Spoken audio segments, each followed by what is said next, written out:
Be ready. 5 seconds.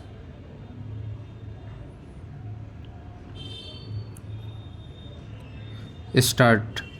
In all these cases at hand, the High Court does not appear to have focused on the requirement to have due regard to the qualifications required by the agreement or other considerations necessary to secure the appointment of an independent and impartial arbitrator.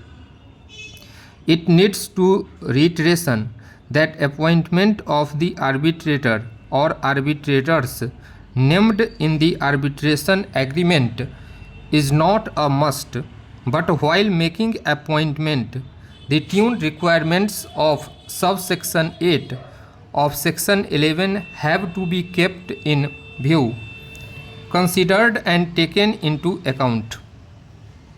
If it is not done, the appointment becomes vulnerable. In the circumstances, we set aside the appointment made in each case, remit the matters to the High Court to make fresh appointments, keeping in view the parameters indicated above.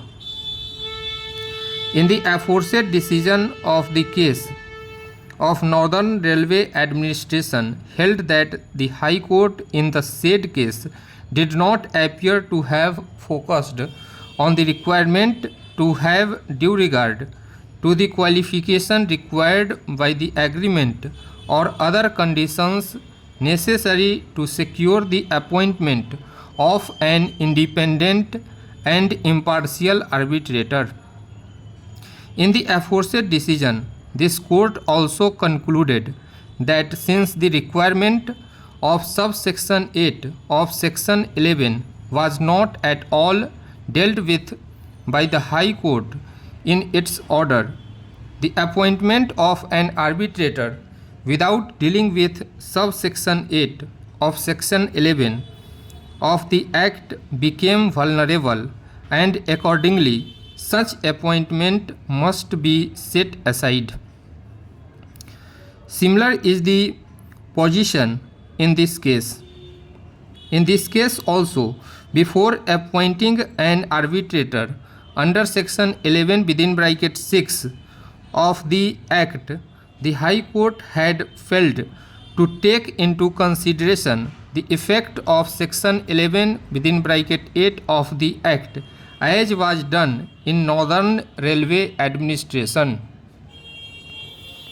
In view of the discussion made herein above, and particularly in view of the principles laid down by this court in Northern Railway Administration, we set aside the impugned order and remand the case back to the High Court for fresh decision of the application under section 11 within bracket 6 of the Act, and while considering the application afresh, the High Court is directed to take into consideration the aforesaid decision of this court. It is clear from the perusal of the judgment of the High Court and the records before us that the High Court had not terminated the mandate on the ground that the arbitrator could not pass the award within time. Stop.